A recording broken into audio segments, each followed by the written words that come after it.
Welcome to the RealTea podcast, brought to you by Tennessee Realtors and sponsored by Rule First, helping you live closer to what matters. I'm your host, Angela Shields. This podcast is created for Tennessee Realtors to get the tea on all things real estate in Tennessee. We'll bring you engaging conversations with esteemed guests in the real estate industry and cover a wide array of topics, including current events, governmental affairs, education, and legal updates.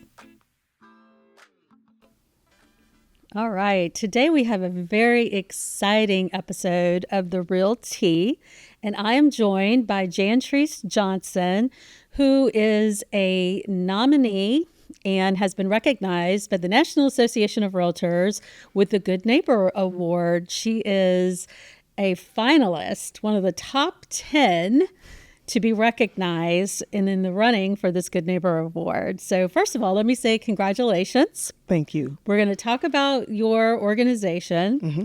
Before we get to that though, Jantrice, we have a tradition with the RealTea. Okay. So I'm going to ask you a question that you're not expecting. I'm not expecting this, okay? You're throwing me off a little bit. Throw you off a little bit. Right. Because we're called the RealTea, I ask all of my guests, what do you take in your teacup? Lemon ginger tea. Lemon ginger tea. Ooh, that sounds good. Morning or evening? Evening. Very nice. It calms you down? Calms me down. Well, and here in just a little bit, everybody's going to understand why you need to be calmed down. You do a lot of work. You've got a lot going on. Yes. It's actually something that I never fix myself. It is it's a sign from my husband when he can tell when I'm about to be on 10, and he'll say, you want me to fix you some tea? Yeah. I'll need that lemon ginger tea. Very nice. Yeah. I might have to give my husband that tip sometime. That sounds great. I love it. Yeah. So just for a quick moment, let me explain the Good Neighbor Award. Mm-hmm. So the Good Neighbor Award was established by the National Association of Realtors back in 2000. It's been around for quite some time. And the thing I love about it the most is we hear a lot about realtors and how realtors help a consumer, help a seller move a piece of property, right? Whether it's a home or whether it is a tract of land or a commercial piece of property. But what people don't realize is how much you all do for the community. You do so much. 70% of our members get out and serve the community in some way, some form, or some fashion. Some rise above and do tremendous work, and you're a great example of that, and we're going to talk all about it. But 70% of realtors give back to their community in some way. And that is why the Good Neighbor Award was established, is to highlight and show all of these great works that realtors are doing and the difference that they make every day. Not because you have to, but because it's in your nature and it's what you do, because it's so important to give back to the community. With this particular award, 10 people nationwide. Now, I want to stress that because there are 1.4 plus million realtors across this great country of ours. Mm-hmm. 10 of you each year are recognized by the Realtor organization as finalists for this award. And I know for a fact there are many that are nominated all across the country from all of our states. 10 of you are finalists, and you are one of them. I'm so proud of that. 10 are nominated, and then 5 will become the final candidates. But 10 of you have the opportunity to have an award given to you that goes to your charity. So it's not that you are personally making the money, your charity is making this money. Your charity is called We Give, and you are the founder of this charity. Yes. I want to give you a moment to tell us exactly what this charity you founded does for the community. So initially, We Give started just as a back-to-school bash. It was actually just a ministry at the church that I attend. And then it just grew into something so much bigger. And so now it's just not our church, it is churches in the Middle Tennessee area. It's businesses, organizations, our association, our Middle Tennessee Association. So now it's a community of people, and that's what we do. We give. And so we give to families and students who are deemed homeless, and we support them throughout the school year. We found out that there's a gap, and a lot of times the McKinney-Vento and Atlas students, so McKinney-Vento and Atlas is what they're called in Middle Tennessee, that they have a need. And so we wanted to give specifically to them as far as a VIP treatment for back to school, having resources available for them throughout the school year. We are the first call for those groups if something happens throughout the school year, because we found, who do they call when funding is no longer available, or if funds are low? What happens? They're still required to go to school. They're still required to succeed. So who gives back to them? And that's what our group wanted to do. So we do that throughout the school year, at the beginning of the school year, year round. And then we also make sure they feel special during the holidays. Oh, there's so many ways to unpack everything you just said. I'm going to start with, you had a vision because you were a school teacher at one point. So talk to me a little bit about that. So I was a former educator in Nashville, Metro Nashville Public Schools, and I studied Maslow's triangle to better understand my students, because I taught at a school that some of the basic needs of my students were not being taken care of. So I wanted to understand, how do I push them to succeed? It's hard to teach a student to succeed if they don't know where their next meal is coming from. Right. And Maslow Triangle talks about that the basic needs have to be met before you push them to their next level. And so in studying that and understanding that, I knew what my classroom needed to look like. I knew that at times I needed to take a break to have snacks. I knew I just didn't need to ask why you didn't have your homework. I needed to ask, well, tell me about last night. Tell me what your home situation looks like. And so oftentimes, because of my background in that, I understood that, hey, you can't push a child to say, hey, I need you to make A's and B's, and they don't have shoes that fit their feet. Right. Because there is a self-confidence that comes when all kids come to school prepared. Sure, absolutely. So when you identified that this was something you could do, surely you didn't start so large. You must have started at a smaller scale. We did. We started small. I actually met with just a few people and said, hey, here's my vision. And they were like, is this something you want to do? And I was like, yeah, I think we can help a couple of hundreds of people. Let's just do that. That hundreds of people is still pretty large. Well, my group would tell you I dream big, right? And so we helped maybe a few hundred the first year. But then the next year, I said, I think we can do more. And that wasn't a challenge just for them. It's also a challenge for me. Sure. To give. And when you give your best, and you give way more than what you're supposed to. That's just how I grew up. And so, no, it just didn't start by, the numbers that we have now, but it did start with a small group, and it's grown even more than what I could even imagine on the first day that we started. And walk me through, you must have put a call out to your community and said, we're collecting dollars, items. So my first call out was, I'm on the team with my mom and sister. And so I challenged them. I said, hey, I think with each closing, we can put money aside to help families. Wow. And so that was the first thing we done. Each closing, funds go towards the cause. And then it was towards my actual family, saying, hey, all funds coming in, this is what we're doing. So you see the process. And then it was a challenge to the church family. I think if we if it's 100 here, and we started, our congregation wasn't as big even of what we are now. I think if everybody gives, this could grow into this. And then I took it to our association. And then I took it to our lender partners. You see where I'm going? Right. I took it to everybody I was in contact with. I took it to even some of our clients and said, hey, what do you think about if you join in with us? And so now this circle is growing bigger and bigger, and now it's huge. Where it is. It's huge. Yes. And how long have you been doing this? Since 2014. 2014. And approximately how many families would you say or children have you helped? We've probably helped over 10,000 students. Wow. And that's just not students. We actually help teachers with their back to school needs. If you notice that teachers have things in their classrooms that they need. So we actually open up a free teacher store the weekend before school opens. I've been a teacher. I know where the teacher check goes to, and majority it goes back to the classroom. Right. But what if you have a financial need as a teacher? And so we've helped that many students, and then we've helped thousands of teachers.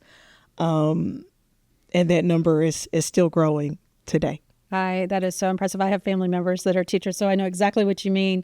They buy their own supplies, and they don't wait for the grants or whatever, because sometimes they don't even come in. Mm-hmm. So yes, they are definitely spending their own dollars or come in on time. Yes. Right. Yeah.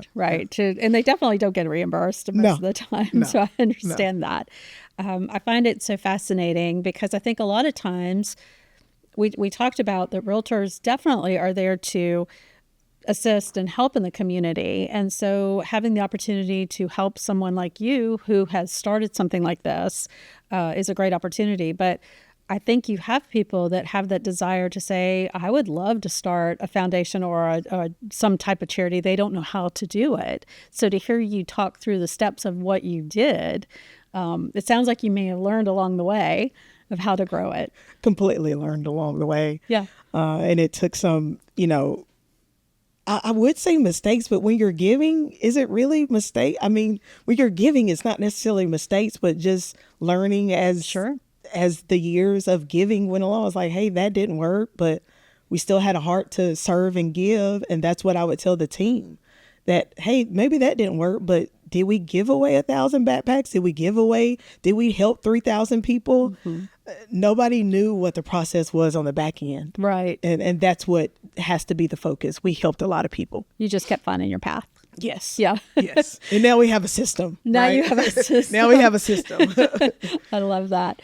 Do you have any personal stories that you can share that kind of come to mind without giving away names or anything that just touched your heart?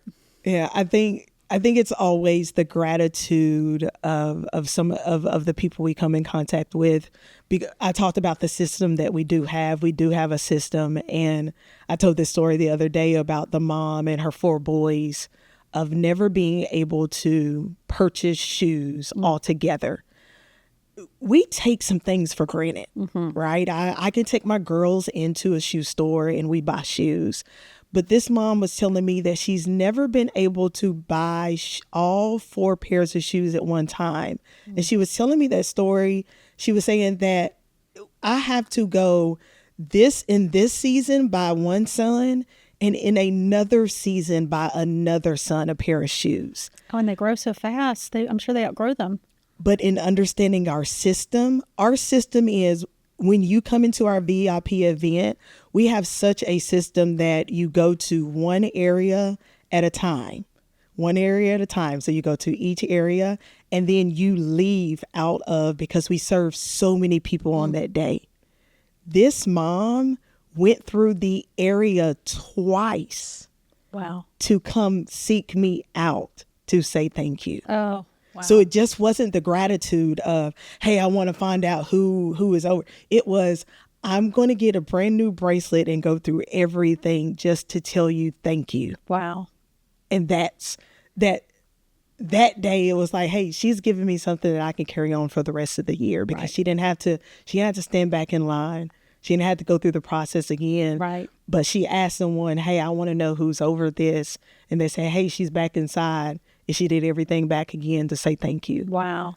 it's though that's the type of things that keeps me, people like, hey, what, how do you juggle? Well, it's that thank you. It's the thank you of we work with a lot of grandparents who take care of their grandkids.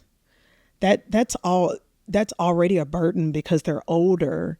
But you have grandparents who take care of 5 or 6 grandkids. And if you're like me, I have growing kids, and this one grandmother had a growing 3 big boys, right? And she didn't know, hey, I have to decide school supplies or food.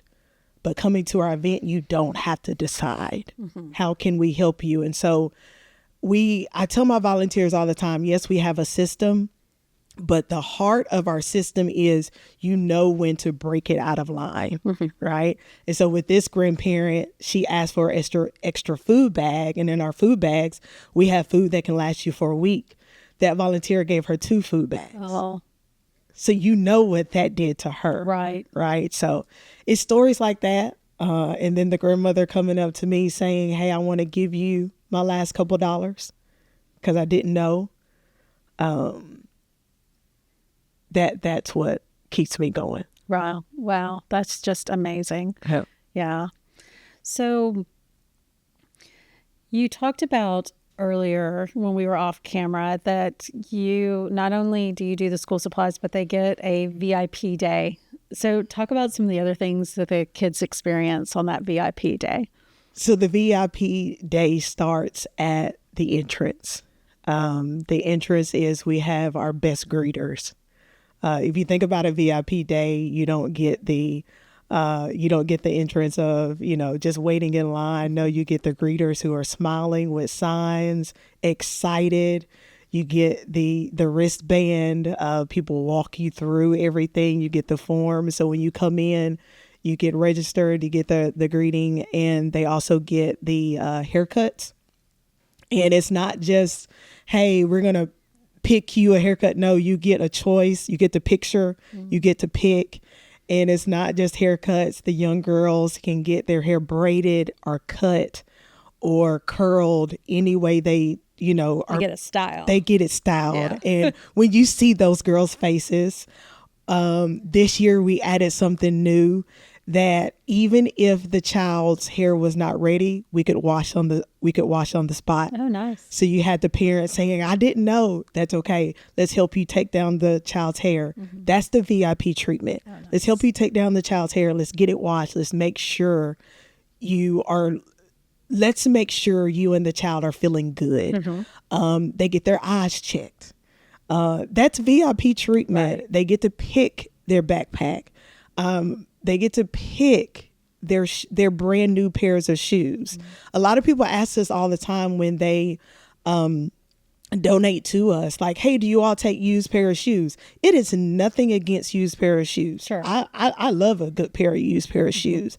But the VIP treatment for these families that I want them to feel respect is I want them to have new. Sure.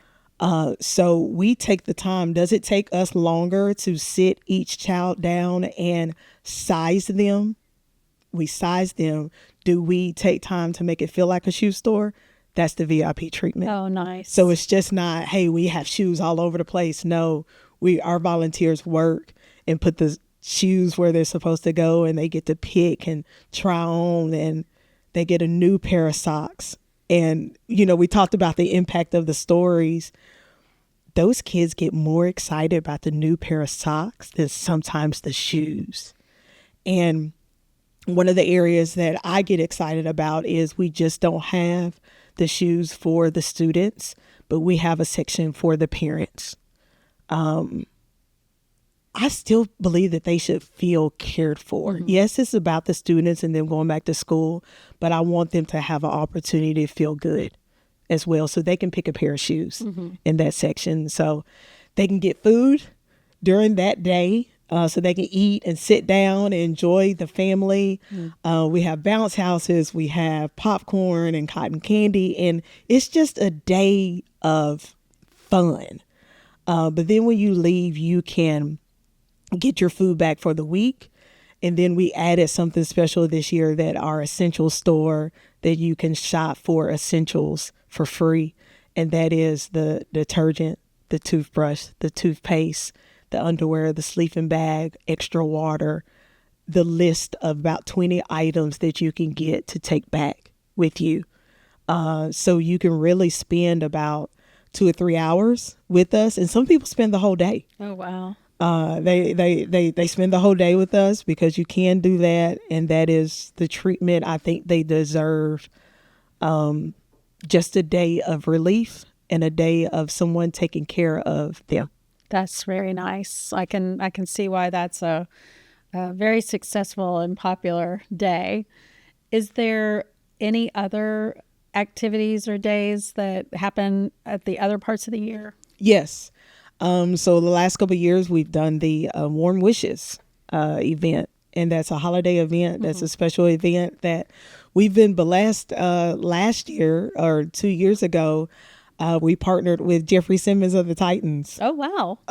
And you remember I talked about, hey, how I worked my network? Yes. That was one of my networks. I just so happened to be an event with his agent. And as I talk real estate, I'm going to talk about, well, what does he do with his foundation? Does he want to partner with us? And they end up calling. Wow. And we surprised a school in Rutherford County, where it is that population has a lot of McKinney-Vento students. And it was a surprise. He came, and all the students during the holidays got free shoes and time spent with him, the whole school and their families. And so we've done that. And then we've rented out the whole bowling alley for the McKinney-Vento Atlas families. They can come bowl for the night. Wow. We've given away the hotel stays, and we've done the Christmas dinner. So we tried to make sure that the holidays are special as well. Continuing with that VIP treatment and all of those. VIP treatment. You never know when you come to our events who you're going to meet as well. Right. That is very special. So let's take all of that and let's go back to the National Association of Realtors, because that is what put you on that top 10 list. All of that. And I know you weren't seeking to be on the top 10 list. You were nominated, which is how it always happens. I'm going to tell you. So we do our own statewide Good Neighbor Award, and then the National Association does the national side. It's hard to get people to nominate for that. So because people like yourself, they won't turn their own applications in. So you have to get somebody else to turn it in. That award is so special because even just being nominated, it elevates what you're doing to statewide attention, national attention, which is great because you get more support for your foundation, right? It's, again, not about you personally. It's about your foundation. So what happens with the Web Choice Favorites is people get to vote for you all up against all of the other 10. They can actually go online and vote, and they can do it every single day. Doesn't matter if it's a realtor, doesn't matter if it's a public member.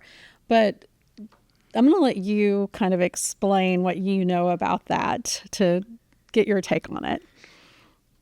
So I'm going to be honest. I was a little hesitant to even put my name in the running. And that's just me being honest. Sure. It was another realtor who actually a couple of years ago came to me and said, I think you should do this. And I didn't. Absolutely. Because I didn't want what I serve, right? And so sometimes when you serve, you don't want for people to think, hey, this is not why I do it. I do it, as you can see me talking, I do it because that's just what I've been called to do, right? And so I sat on it for years. But then now I'm realizing doing things like this has nothing to do with me. Nothing. But the fact that the spotlight gets put on the possibility or the fact that more families could be helped, sign me up. Yes. Right. It just so happens that I'm in the spotlight, but the fact that I can go back to help more families, that's what it's all about. Absolutely. And I get the hesitation from some people. But the opportunity for stories to be told on a national level, that's probably something that I could have never, that I could never do on just helping, just on my end, right? But the opportunity to help more people in my community, I'm glad I did it. Well, and I'm going to say, so I've seen you several times at the Middle Tennessee Association of Realtors. I had no idea you were doing all of this. Yeah. And it is so exciting to learn about We Give. It is a fabulous organization, and to hear the difference that it's making in people's lives, it is so worthy and should have been on this list years ago. But I fully believe right time when it's the right time.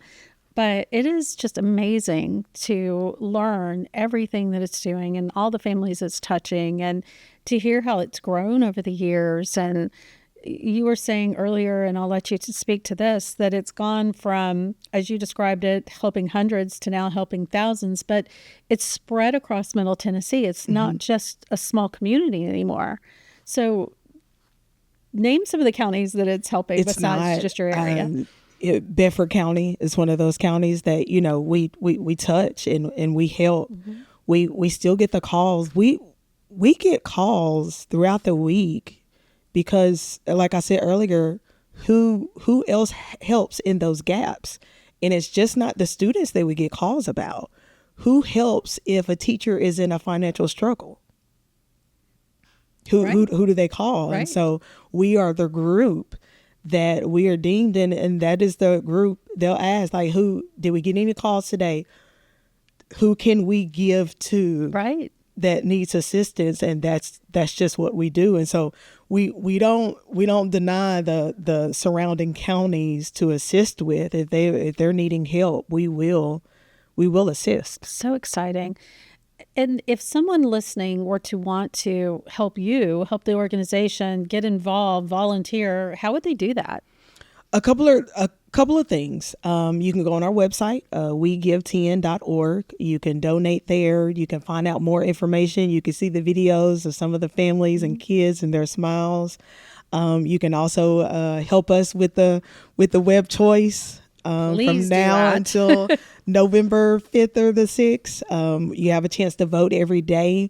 But even for those listeners that we can partner with, like I said, you know, we do the food. If we can partner with you on food, or if you have a partnership with shoes, because we do give shoes away. If there's an opportunity for us to partner on that, we would love for more partnerships when it comes to things like that, and the things that we give away. If we can partner locally with a company, that would be great. That's awesome. So we will put all of that in our show notes so that they can reach out to you. Talk about how doing this has impacted you personally over the years. I think it's affirmed all the service, right? It's affirmed the service that oftentimes people don't see, right? It's the late nights. Like, I'm still a realtor. I still work. And so there is a juggle that I have to do. But even then, even doing something like this or getting the recognition for this, it affirms the work wasn't in vain, right? So this is, personally for me, it can be a little overwhelming, right? But this is still something that affirms just even the families that we help, that oftentimes go unseen and unheard, and just a chance to talk about it. I don't know, it makes me feel good. It should. You are really making a difference. Rule First not only lends rule, but lives rule too. And as a cooperative, they can offer products and services other lenders aren't able to. From construction to land loans to financing homes in the country, they'll walk you through the process to make your rural dreams a reality. And because community matters, they're committed to investing in the communities they're a part of. Learn how you can get closer to what matters at rulefirst.com. Rule First is a registered trademark of Farm Credit Mid-America, NMLS 407249. Equal housing lender, loans subject to approval and eligibility. Before we wrap up, we have some other special guests with us today. So, Jantrice, why don't you introduce our special guests that have joined us? Okay, I have my 2 daughters here. I have my oldest, Justice, and my youngest, Jasmine. Great. I'm so glad they were able to join us today. I am going to start by asking them, what does this charity mean to the two of you and seeing your mom so involved in it? This means a lot to me. I haven't really known anything else since she's been doing this since I was so young. So it's just something that I've just always known to help people and to give back of what we have. And it's just opened my eyes to a lot more things, to know how people live and to know that everybody doesn't have the same thing as us, but we can help spread that and share that. That is so true. Such wise words from I know. her. It makes me feel some type of way as a mom. Yeah. Right? You both must be very proud, and have seen a lot. And does she have you out there working? Yeah. So you've been able to participate and get involved, and that is so great. Long days. Yeah. Very long days. And you must be proud of them. I am proud of them. Sometimes I have to, treat them and say, hey, I know I promised McDonald's, but we got one more hour, right? So, but other than that, they have sacrificed their summers for a long time. Wow. Because one of our biggest events is in the summer. And so they're out of school. So they know when I beep the horn of the U-Haul, summer's over. And that we have to be on the U-Haul, counting supplies or going to go pick up supplies. And that's something that they know. And that's what we do. We give. But I imagine that you both probably feel the same passion and see how much it's making a difference in the community. Mm-hmm. Yeah. And that it's worth it. Right. Yeah. Yeah. So this is a 501c3 charity. Mm-hmm. And so we're going to say again that in our show notes, we're going to have several things. We're going to show how to get involved and all of the ways that you said. But I'm going to remind everybody, this is a tax deductible charity. It is almost tax season. So get those donations in pretty quick. Yes. Right? And take advantage of that. This is a very worthy cause. Yes. Very worthy. The last thing I'll say is I mentioned that we have a state Good Neighbor Award, and we're taking applications beginning October 13th. Mm-hmm. What would you say to somebody who maybe is doing some good community work and they're like you, I'm not going to turn myself in. I don't do this for recognition. What would you say? Apply. Because it's bigger than, it's way bigger than, your hesitation, because the spotlight again is on the work, and you can help more people with the opportunity to have more conversations about it, to have the opportunity to have more write-ups about it, more exposure. So taking yourself out of the equation and applying, it's helping your organization. And so I even had to tell myself that it's not about how people even may perceive what you may do, but it's about the individuals that you could help. Well, I hope from your involvement, you walk away with some really good funding from the National Association, and then also from people that decide just to be good-hearted and support the organization because of all the good you're doing. It is amazing. So I have one more question for your girls. Okay. Any chance we have future realtors amongst you? I mean, I'm open to anything right now. I'm still young, of course, so I don't know what is for me in the future, but I'm not saying no. Not saying no. That's good. That's you have to keep in mind their grandmother is a realtor, mom is a realtor, so they've seen right. They've seen a lot. So we might see some lineage there coming on up. We'll see. I hope so. Well, I want to thank all three of you for being here. And thank you for what you're doing, all three of you. It means a lot. And again, I think it goes back to show realtors do more than just help people buy and sell whatever properties. I think it goes to show that 70% that really do give back to the communities and bring their families along and teach them to give to the communities as well. So thank you for that. You're doing great work. Thank you. And thank you for being here. Thank you. Thank you. Thank you all for joining us today on the RealTea podcast. If you enjoyed this episode, please share it with your friends and colleagues. Then visit tnrealtors.com to submit your questions and topics for future episodes of the RealTea podcast. Thanks for listening.